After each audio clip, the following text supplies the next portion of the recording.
Hi everyone, Bernard here. I hope you're all staying safe and well, and welcome to the film and TV channel. We're going over to the wonderful world of Amazon Prime today. Yes, not my favourite company, Amazon, but yeah, I have to watch Prime. It's part of what I do, isn't it? Some okay films occasionally, and today we're going to have a look at a documentary of a guy I quite like. He's not everyone's cup of tea, but I quite like him. We're going to have a look at Jeremy Clarkson today in Clarkson'S farm, of course. So please, if you're new to the channel, push that subscribe button, push the bell notifications. I'll try and inform and entertain if I can on these things. And you also see stuff on my playlist for my football team, Manchester City, as well. So if that's any interest, please have a look at that or point someone in my direction if you can. And there's links on screen for Facebook and Twitter and my little website, moviegamenostalgia.com, for old rare DVDs, some lot of movie posters from the 90s and 2000s, and the odd board game or two on there as well. So if you could check that out, that'd be much appreciated.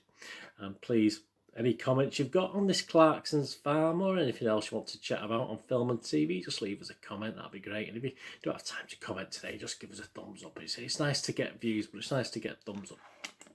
Right, an Amazon original, this one, yeah. First broadcast on Amazon Prime, yeah, not so long ago. What, a week or two ago? I'm not too sure now. I've sort of missed this, first of all. I sort of spotted it, and then I sort of went off it, and someone said, oh, have you watched Clarkson's Farm? I said, oh, no, I haven't, no. So I binge watched it over a day anyway, so there we go. Let's have a little talk about it. 8 episodes, about 45 minutes per episode.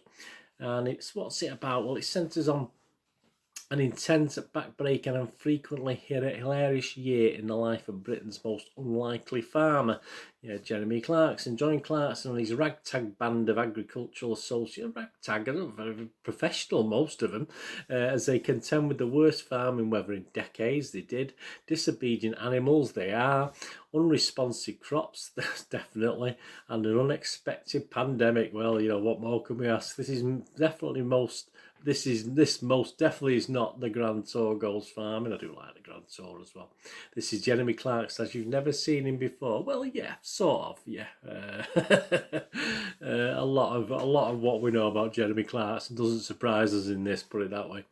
Yeah, the farm itself was formerly part of the Sarsden estate in Oxfordshire.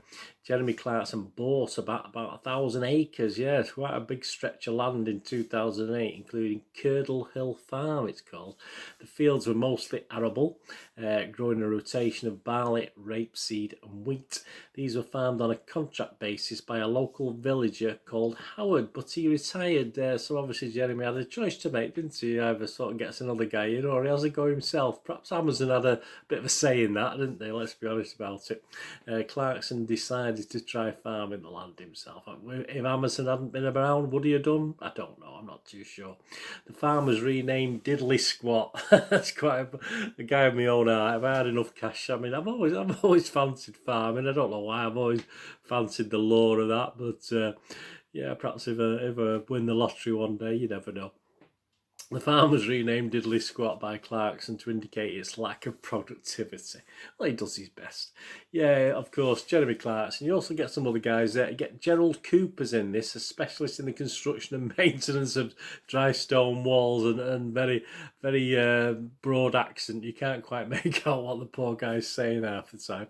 We got Caleb Cooper, a young farm worker who farms on his own account locally, but was engaged by Clarkson to assist him, mainly with tractor driving. Yeah, he has his moments. Kevin Harrison, the chairman of the National Sheep Association and a veteran sheep farmer, who advises Clarkson on how to farm his flock of sheep. Ellen Helliwell, the shepherdess, or a shepherd, are they called the shepherds now? I am not sure. Engaged by Clarkson to tend the flock. Lisa Hogan, an actress and Clarkson's girlfriend. I didn't even realise that before I watched the programme, who assists with the farm, especially by running the farm shop, poor lady. Charlie Ireland, also known by Clarkson as Cheerful Charlie, a professional agronomist and land agent who advises Clarkson on farm management. He's been a bit funny with the Cheerful Charlie. Obviously it's the exact opposite, so he's being a bit cruel there. These ratings are as per the 28th of June 2021. 5 p.m. in the UK. Internet Movie Database, the episodes are rating anywhere between 8.7 and 9.4 out of 10, so quite high ratings. You don't really get much higher than that for anything that I've seen over the past few years.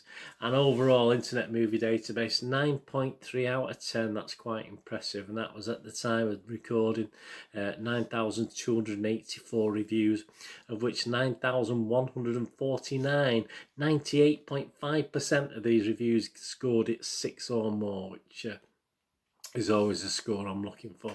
Well, what are my little thoughts on it? Well, yeah, I am a sort of Clarkson fan. I know it's not everyone's cup of tea, as I've said before, but but judging by the scores there on Internet Movie Database, I'm certainly not alone in liking it. And what a gentleman commented yesterday to me on Twitter, we were talking about it, saying that he doesn't particularly like Clarkson, but he did enjoy this, so that's a good sign. There was one dissenter. Yes, I have quoted this young lady when I've done reviews on films and drama in the past, etc. So there is one miserable voice that stood out while I was looking through the internet for critics' reviews, etc., etc. And it's Lucy Mangan of The Guardian. Yeah, she didn't particularly like this. She wrote she only gave it 1 star out of 5. She was tired by Clarkson's role as an ignorant buffoon and called the show wearisome, meretricious rubbish. The series amounts to less and less as time goes on. So I don't think Lucy Mangan is a Clarkson fan, but yeah, cheer up, Lucy. It might never happen, love, but there you go. That's her off any future dinner party list I might be putting together. Yeah, I think what is great as well, obviously you've got Clarkson. Yeah, what's going to make this is the characters, isn't it? And I think all the characters have something about them to make them quite interesting. Even his poor suffering girlfriend, who say it doesn't feature greatly in it, but you can just sort of read between the lines sometimes at some of the antics Clarkson gets up to. And of course, a lot of this took part in the COVID situation as well. So we say you did get a feel for how the farmers, you did get over that feeling of how the farmers suffered, etc. During that time. Yes, he does approach things in a gung-ho way. Of course, real farmers would not have the financial backing Jeremy obviously has and things to fall back on. He does quote that in the series. He makes no bones about it. And obviously, a lot of the things that he was doing, obviously he wasn't worried about the costs, was he? Which many a farmer, obviously all the farmers in the UK would be worrying about things like this. But this is entertainment at the end of the day. And I think there's enough realism not to upset farmers. I think he's been on a couple of shows, and I think the farmers themselves around the country, most farmers have appreciated what he did, because he certainly helped me understand a little bit. He can't obviously totally help me understand, but the plight of the farmers, and certainly with this situation with the COVID, and obviously the weather was awful as well, was not conducive to good farming. So it did help me view farmers perhaps in a different light. I mean, I've always respected, as I said, I've always had an inkling to have a go myself. But yeah, it does do that. As I said, it's entertainment, but it does actually have a serious side to it as well. And I think a programme like this can only sort of be viewed as positive by the farming industry, to be honest with you. And I think the comments have reflected this with the reviews I've seen from farmers and non-farmers alike. Yeah, I think summing up, it is one of the best entertainment TV documentaries I've seen for a while. Obviously, I've seen some gritty documentaries that are about serious subjects, and this is a serious subject, but it's obviously with Jeremy Clarkson's view of it, which isn't going to be taken too seriously. But underneath it all, there is a serious subject we're looking at. But as entertainment, it's certainly one of the best I've seen for a long time. It did make me laugh. I must admit. I think by was it episode 2? I think I'll probably laugh the most when he was getting wound up by the sheep. I think that was probably my highlight. But I think I enjoyed a lot of it. It's one of those things that when it finished, I was gutted because I just wanted it to carry on. And I can't see Clarkson fans being disappointed. And as I said, I certainly know one guy at least who wasn't a Clarkson fan, but he quite liked it as well. So perhaps it can convert you. But if you're a bit like Lucy Mangan, and obviously she does not like Jeremy Clarkson. There's no doubt about that. So her review is a little bit tainted. So if you're a bit like Lucy Mangan and can't stand him, perhaps don't watch. Perhaps just don't watch it. But I mean, that's her job, so she had to. But if you're not really that keen, but as I said, there is something for everyone. As I say, he is Jeremy Clarkson in it, and he is exactly as you expect Jeremy Clarkson to be. So there you go. And I'm going to give this a massive score because, as I said, it was one of those things that I enjoyed every single episode. Some made me laugh out loud. Some a little bit sad, as you'd expect.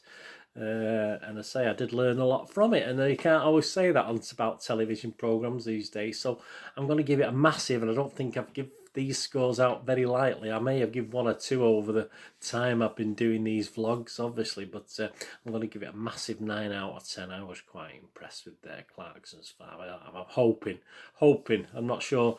I've not actually gone onto the internet to see if he's going to carry on this this thing without Amazon's backing or a second series on Amazon. Who knows? But yeah, I hope there is another series, and I hope he does.